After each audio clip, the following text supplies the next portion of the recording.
Okay, welcome. This is Virtual Humans lecture 9.1, and in this lecture we'll cover neural implicits and point-based clothing models. Let me do one little check. Okay, everything is good. All right.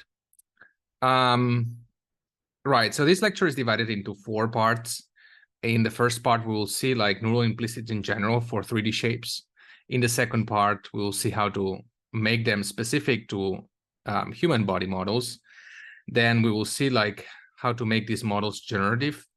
And finally, we will see like a very simple but effective representation, which is based on points. So let's start with neural implicit models for 3D shapes. So the obvious question is here, well, what is a good representation of 3D data? Or the obvious question, not, but the crucial question or the important question. So things to consider are that the representation has to be compatible with neural networks. It needs to be flexible, and it needs to produce high fidelity. Now, one representation that is very amenable for neural networks is a voxel-based representation, because if you're using a convolutional neural network, well, you can apply filters directly to the data. So that's convenient. However, you're discretizing the 3D space into a grid. And this consumes memory that is cubic with the resolution that you want. Also, when you want to make a prediction or train a model, you need to make a decision on the resolution that you will output, because you need to define the architecture beforehand. You need to define like what is the number of voxels that you will produce or that the network will produce. You could choose to predict point clouds. And so point clouds are basically discretizing the 3D space into 3D points. But this does not model the connectivity or the topology, what things are connected to which other things. And also you need to choose typically the number of points that the network will produce beforehand. So basically it means that you're limited in terms of the resolution. Yeah, I should also mention that points are in general more difficult to render, although this is being changed nowadays when you consider Gaussians on the points. This is a new technique that is called Gaussian splatting, which allows you to render very fast. But in principle, like a representation that is based in points, it's not trivial to render, because you need to know how the points are connected. Then you have meshes, which we've seen extensively in this lecture, which is a discretization in terms of vertices and faces.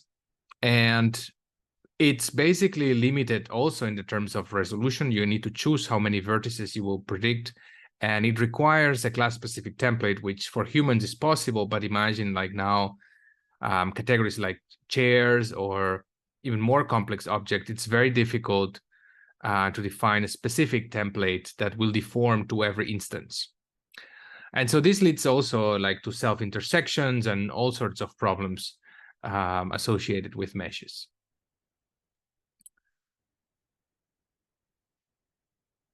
Right, so one very interesting representation, which has been known in computer graphics for many years, but it was not used in the context of deep learning, is an implicit surface representation, which we've seen in the third lecture. So it has the advantage that it's not discretizing the space.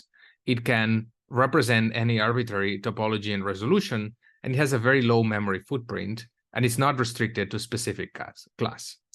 So it seems that there's a number of like conveniences and advantages of this representation, and we will see now how this representation can be leveraged within the context of a learning 3D shape. It's interesting that 3 papers came at the same time in 2019, proposing almost the same idea at the same time. Right, so some of this will be a little bit of repetition of what we've seen already. You can define a function that tells us whether a point is inside or outside, or it tells us the distance to the surface. And now the surface, which is this boundary here in blue, is basically determined by this function f, because you can define that the surfaces are all the points P such that the function f of P takes a value which is at the boundary between inside and outside. If you would have an occupancy being 0 and 1, then this threshold would typically be 0.5.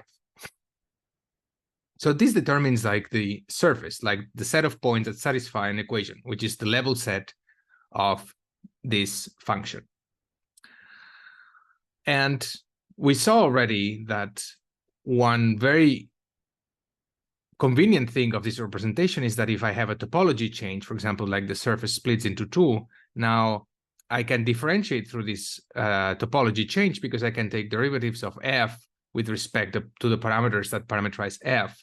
And I don't need to worry about which points get connected to which other points, which I would need to do if I would be using a mesh representation. Right? Differentiating a mesh topology change would be quite difficult, quite challenging. I don't know how one would approach that. All right, so for common objects, this was a bit of a breakthrough because it could represent like different topologies at a resolution that was unprecedented. And in particular, you could choose the resolution, or you can choose the resolution at test time. So how do these networks work? Actually, the model is pretty simple, but yeah, one should not underestimate the potential of simple ideas. So basically here, what this model does is it takes like a point, literally the XYZ coordinates of a point, and it trains a neural network that predicts like whether the point is inside or outside. Now, typically, we're not interested in memorizing a single shape with a neural network.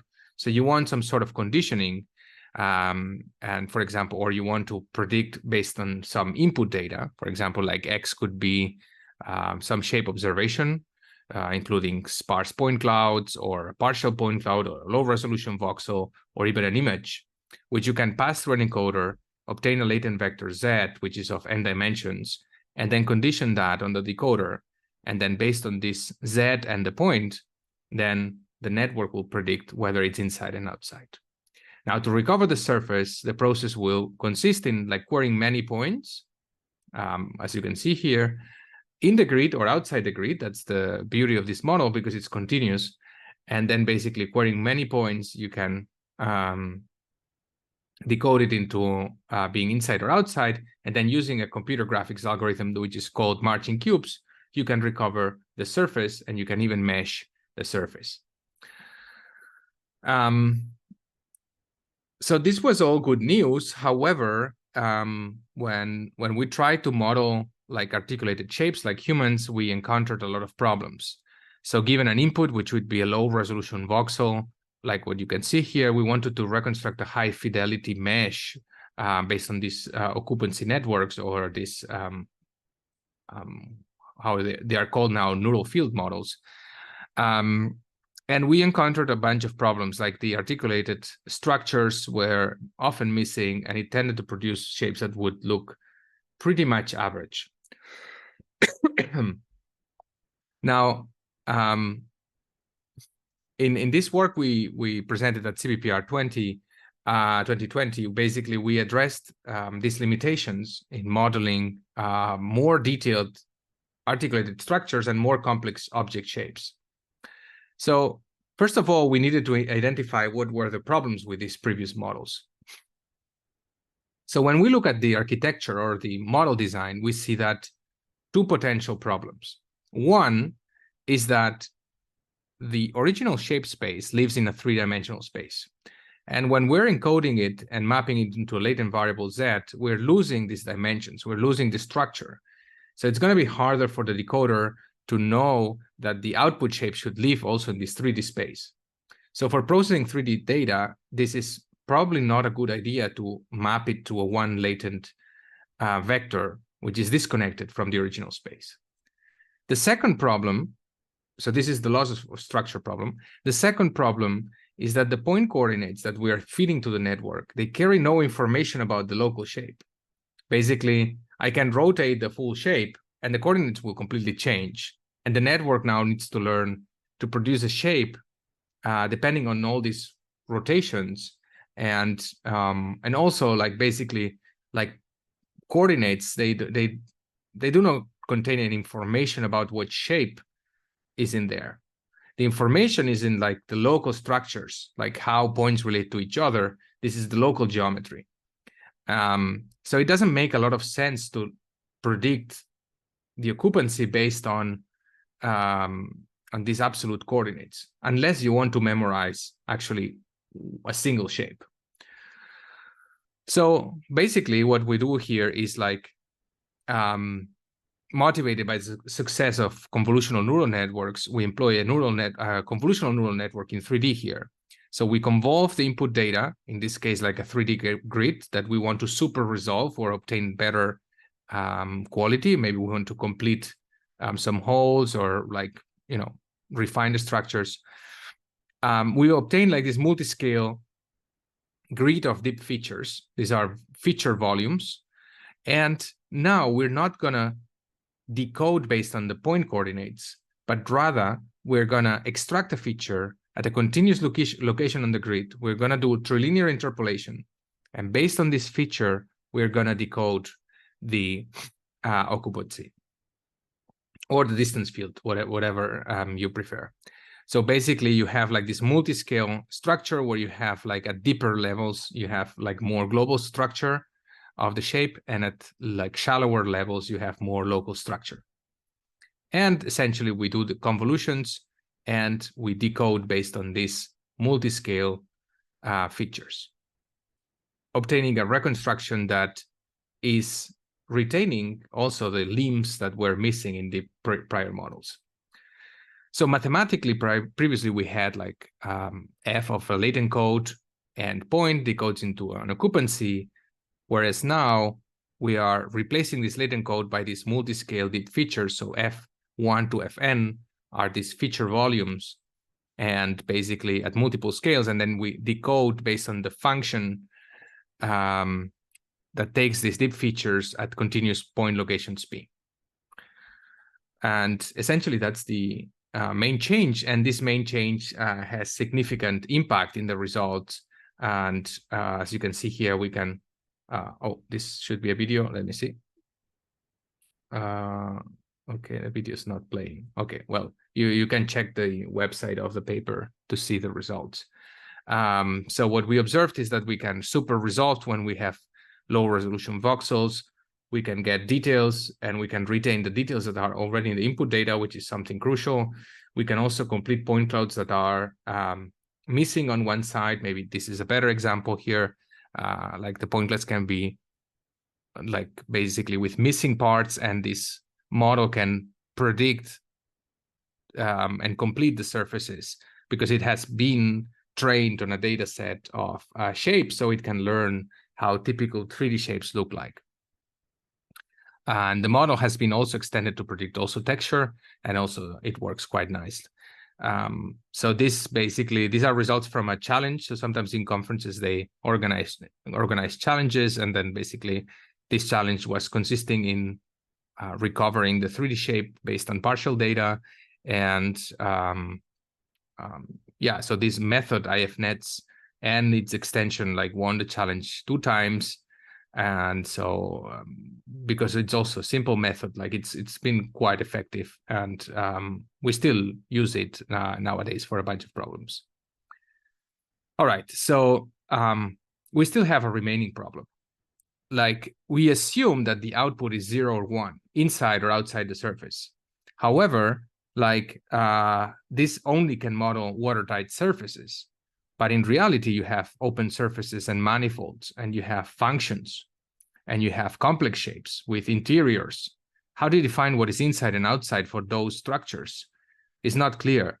It's not possible, actually. For this kind of surfaces, there is no inside and outside. We could use a sign distance, but the sign distance also assumes to be inside and outside. So we need to change the output representation. And that's clear. We need a different output representation. And Now, before we get to the results, let me get to the actual solution. So basically, instead of predicting now the occupancy 0, 1, we're going to predict an unsigned distance to the surface. So this seems like a very simple change, but it brings a set of challenges that need to be resolved. So now the unsigned distance will mean that based on these input features that we had before for the previous model, we need to predict the distance from every point from every point P in space to its nearest neighbor Q on the surface. And notice that this, we take the norm of this, so this is unsigned, there's no sign here, and this is what we want to predict. To simplify notation, I will write like here P minus Q. However, bear in mind that I'm going to write f of P.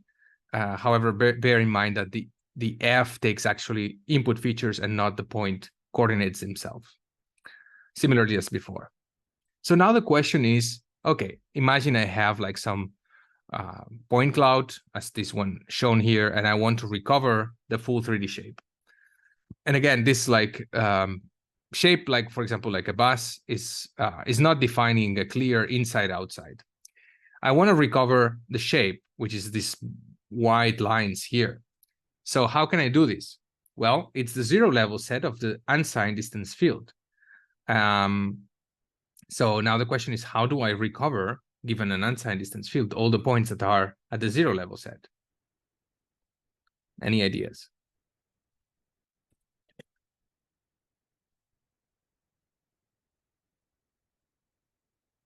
Well, the most naive solution would be to sample points on a grid and then threshold based on some threshold saying like every point that is like a distance below 0.01 or something that you find suitable, this you consider this a point in the level set.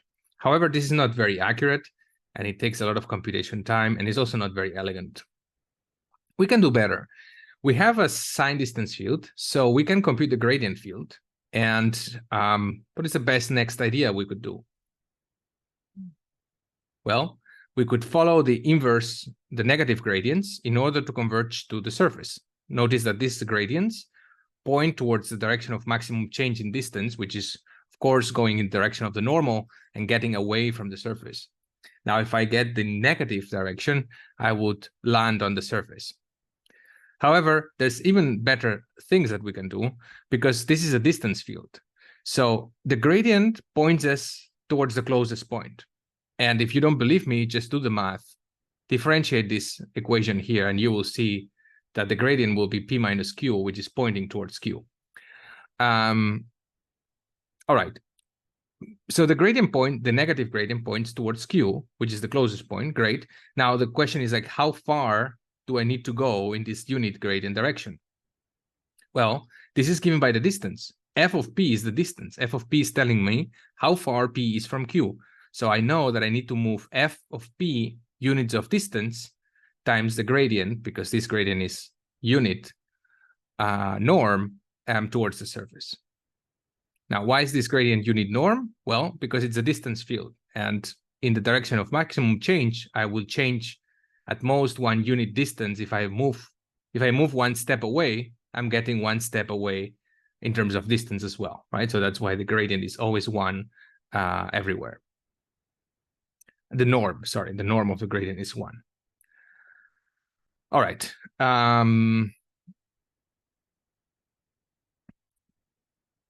Right. Let me go to the here, which is the result. So the good thing is that you can have a sparse point cloud, and for example, like computing these neural distance fields, we can reconstruct like a dense point cloud from these sparse point clouds as input. And here, like this would be impossible to do with these occupancy models because these complex spaces, they don't define like what is inside and outside. And this way we just circumvent this problem.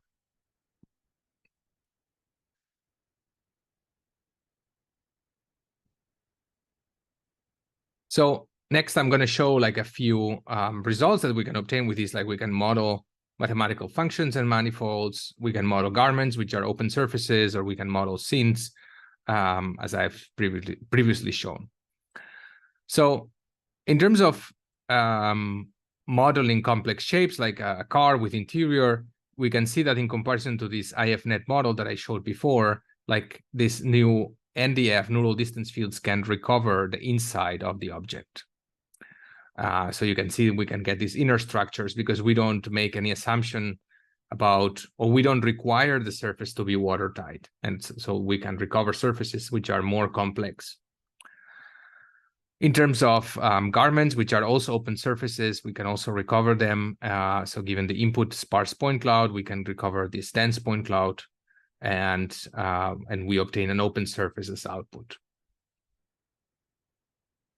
Now, what is interesting of this neural distance field is that we can also, using the properties of the distance fields, we can recover, we can render the surfaces using something called sphere marching. And the idea is like to basically, when you do volume rendering, you make use of the distance field to know where like the surface will be, right? I'm not going to get into the details, but if you're interested, you can check. The technique is called sphere marching. And so basically, given the input, which is again like an incomplete point cloud, we can recover depth, which is directly rendered using sphere marching, the distance field, or we can obtain the normals, or we can basically like get a shaded depth from this. So this is useful to recover 3D shapes, but the approach is more general than this. And back then we realized that, you know, we could use this more generally to model general functions, linear, quadratic, sinusoids, and in particular we could model manifolds, non-function data like a spiral. Non-function because for a given x I can have multiple y solutions, right? So that's why it's not a function, but it's a manifold. So how would we do that? Well, all we are doing is consider this regression problem. I want to regress y given some function of the points x1 to xn. That's a typical regression problem. This h function can be implicitly defined with this function f, which basically it will be all the points x1, xn, and y such that they are at the zero level set of f. I can always do that, right? This is what we've been doing for surfaces. Can do it for functions here, right? So basically all these points that satisfy this equation, x1 including y, are basically the points that also satisfy that y equals h. Yeah. And so basically I can use this f to have an implicit representation of h. Now, how would I use these neural distance fields for regression? Well, I can start at a given point x, 1 until xn, and 0 for y, and I can march along the ray of y, okay, which is this vector, lambda 0, 0, 0, 1, which is basically like marching along y until I satisfy the constraint that f of p of lambda parameterizes this ray, equals 0. So, I mean, this was like already a connection of a classical computer graphics technique, which is basically ray marching with classical machine learning problem, or like the canonical machine learning problem, which is like regression. And so basically, why would you do this complicated thing? Well, because if you train a neural network, for example, to predict with a function h to predict y, for example, if you have like a spiral data like this, so for a given x, you can have multiple y solutions, what do you think is going to happen? Well, the network will produce some average in the middle because it wants to do well for all training data points. So sometimes it will see these points. Oh, sorry.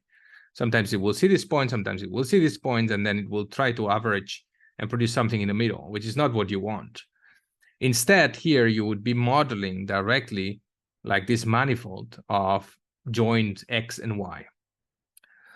All right, so we only scratched the surface here, and we went a bit further later, a couple of years later, like modeling the pose space, like the pose manifold using these neural distance fields, which we will see in future lectures.